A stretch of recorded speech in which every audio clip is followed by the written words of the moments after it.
Hey, thanks for being a part of the conversation. This is Play It Forward. Real people, real stories. The struggle to play it forward. Episode number 568 is with actor Kyle Allen from the movie Space Oddity. Doing good, man. How are you? Fantastic. Boy, I can relate with this movie. My entire life, I've wanted to go to space. I was that kid in his backyard tipping the doghouse over. That was my space module. I went into space. And now to see you in Space Oddity, oh my God, it's so relatable.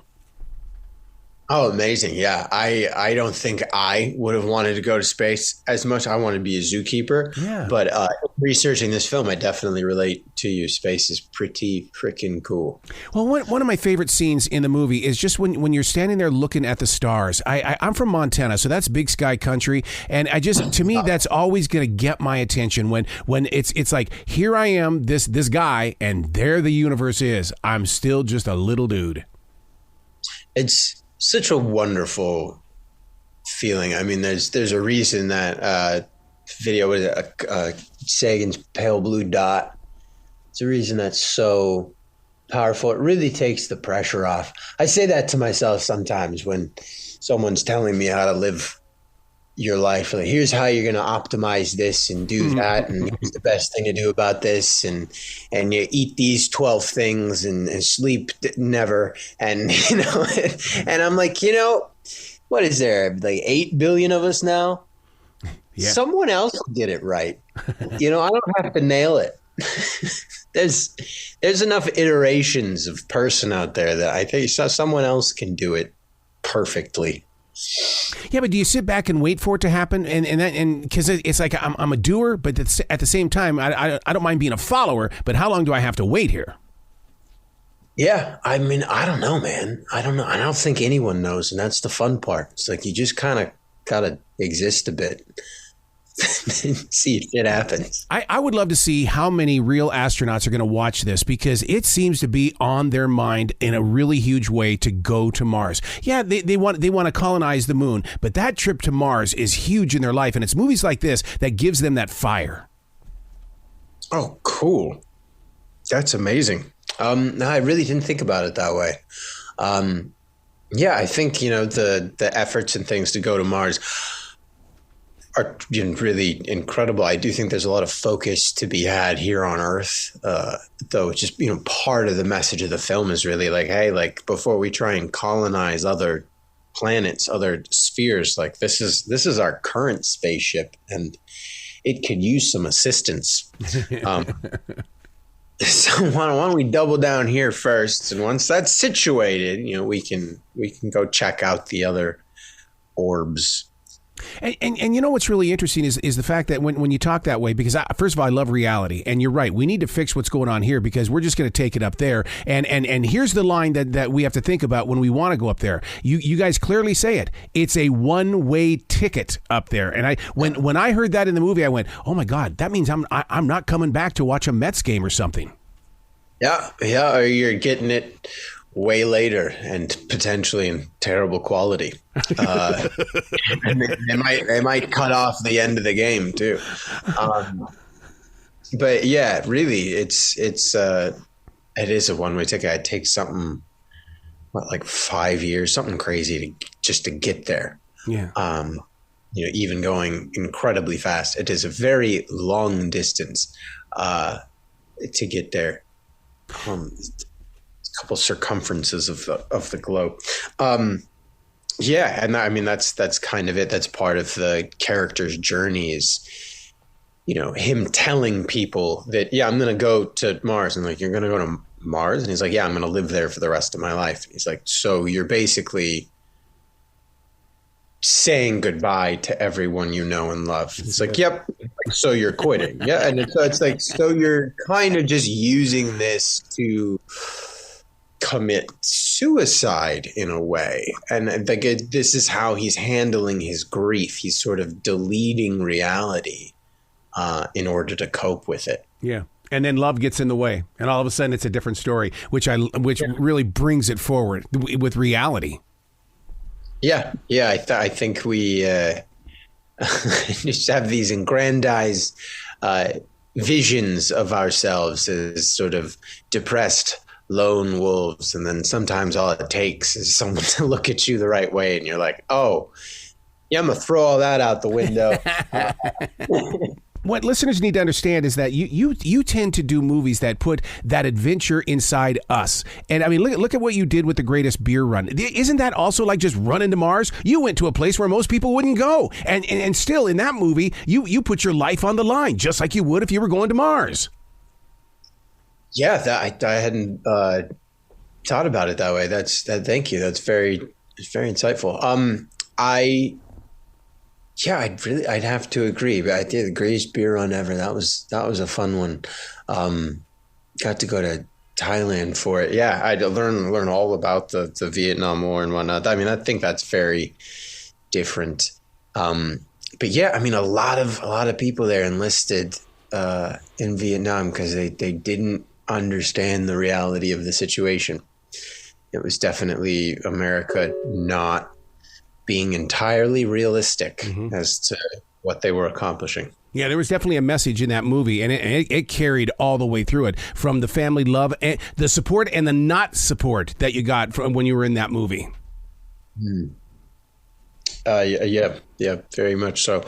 In Space Oddity, there was support to the degree that he's getting outside. I think prior to when this movie begins, Alex McAllister was catatonic. Wouldn't go outside or anything, and then finds this Mars program and is like, oh, I can cope with that. I can't cope with reality, but I can cope with this. And so his mother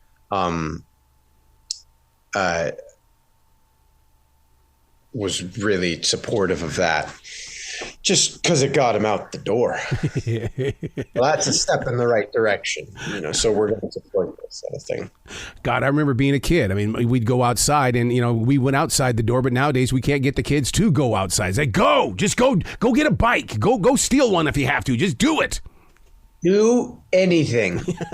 Break down the door when you leave. You can kick the door off its hinges as long as you're going in that direction. I'm in agreement. I think it's important. It's just basics, vitamin D, fresh air.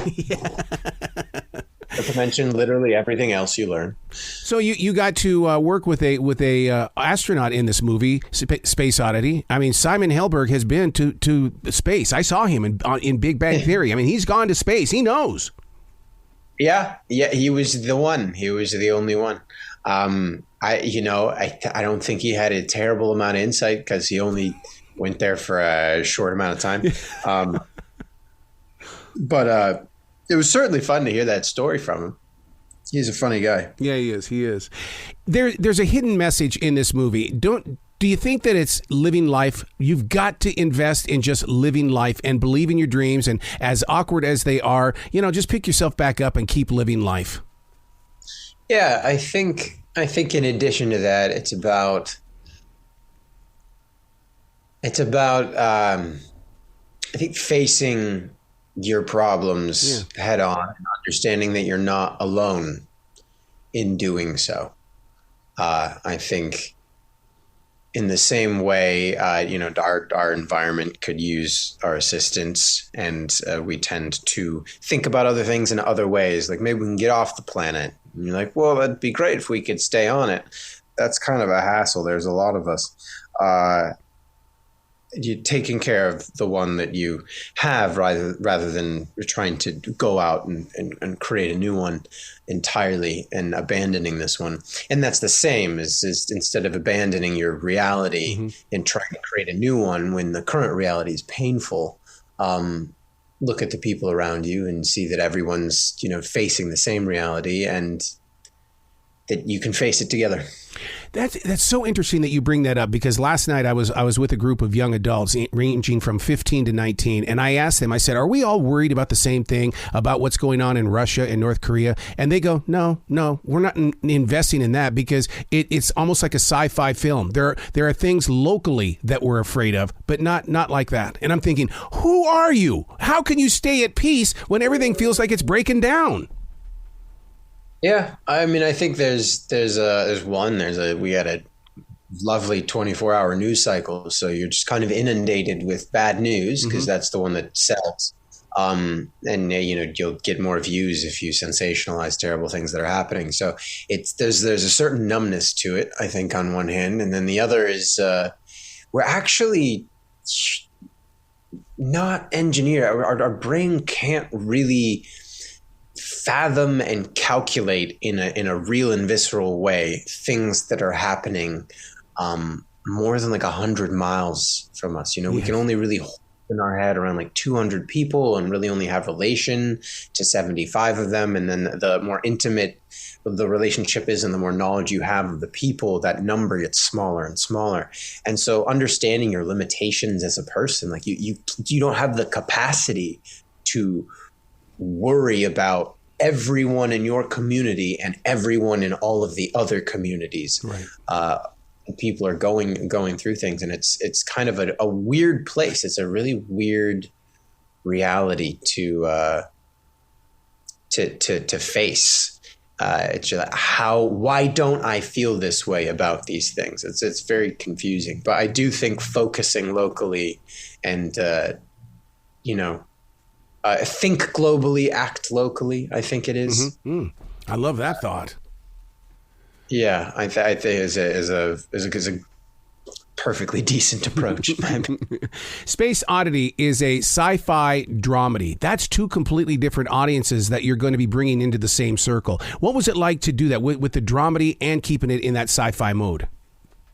Yeah, I think if you're doing comedy, if you're doing drama, if you're doing sci-fi, fantasy, whatever it is, I think there's going to be a kernel of truth and humanity that has to be in it in order for it to really kind of click with people. So I think if you focus on that, whatever story you tell in whatever genre is going to be successful. So now you actually can now say that you have the Kevin Bacon 6 degrees of separation. I mean, you can say I was with him. I was there. Because it's 1 degree now. Yeah. and I talked with you, so I'm part of the story too. So hey, it's really happening. It's the truth.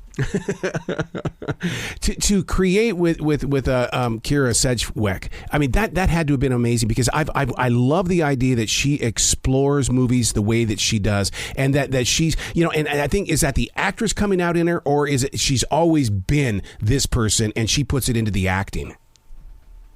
I think she has always been this person.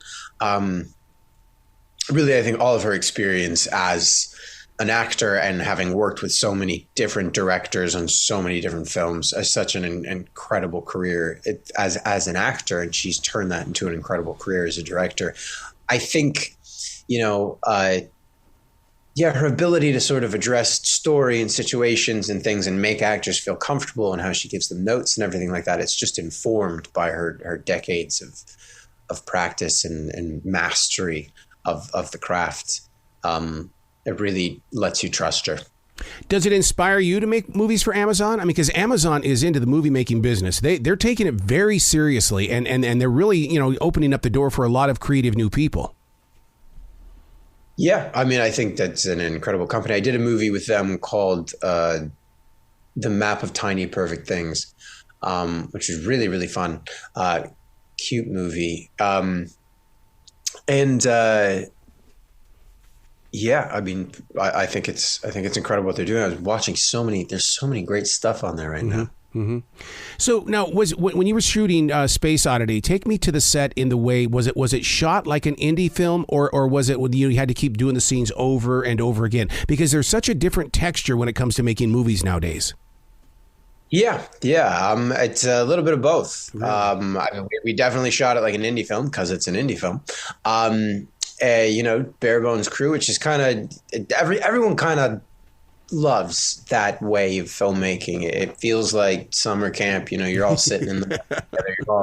You're all sweating together and getting bit by mosquitoes and checking each other for ticks and stuff like that. It wasn't that bad, but it's a very glamorous way of sitting in the mud with your friends. But there's a lot to it that is not particularly glamorous. But it was really nice. It was really fun. I think it adds a really deep texture to the film. And then, sometimes you got to film things over and over and over again. And sometimes you wish you could, but you're out of time. Oh, yeah. Well, to me, it reminds me as if it's when you do an indie film, it's like, okay, this is like a live production on Broadway or a small theater, and you've got to get out there and you've got to get it right. Okay, how many times is it going to take to get it right? I mean, you can get it right in one. And then sometimes someone in the background walks through the shot, the lights off, or something falls over, or there's red ants where you're supposed to be laying down, or there's suns in your eyes. There's a million things that go wrong. There's a million jobs that could go wrong. And everyone just shows up to be as prepared and on it as humanly possible. We had an amazing crew and a great cast, so I don't think we had to really shoot any one thing too many times. Really? See, yeah, I understand that there, because I had a program director tell me one time. He says, "Quit teaching people how to stop so they can do a pickup line. They've got to learn to keep going." And I thought, well, if we have the ability to do a pickup line, why don't we just edit it out and save some time? Yeah, I mean, I think both ways. One, I might kind of take everyone who's in the scene out of the scene, on the day on the set. The other actors or yourself, or if you're the one doing it, director, cues, things, so on and so forth. But yeah, maybe one is better than the other. I'm not sure. Did you at least get to have the red carpet treatment? I mean, when this movie premiered? Yeah, we got to premiere at Tribeca. Nice. That was lovely. It's such a wonderful film festival. I had never been. That was my first time, so that was really a treat. All those cameras, all those people you don't know, and yet they're all wanting to ask you questions. That has to be a moment of, okay, I love this, but at the same time, I don't know what to say. I think that's actually pretty accurate. I think this is great, but I really don't know what to say. Yeah. What's next, or can you talk about that? Because I know actors, you guys are always well way down the road when it comes to making movies and stuff. Way down the road. Nothing I can say yet. All right, man. Please come back to this show anytime in the future. The door is always going to be open for you. Awesome. I appreciate that so much. Thank you. And once again, thank you for doing this movie, Space Oddity, because for those of us that want to go to Mars, this really gives us, so many different angles to look at the storyline and to still be in love with space. I appreciate that. Yeah. All right, man. Be brilliant.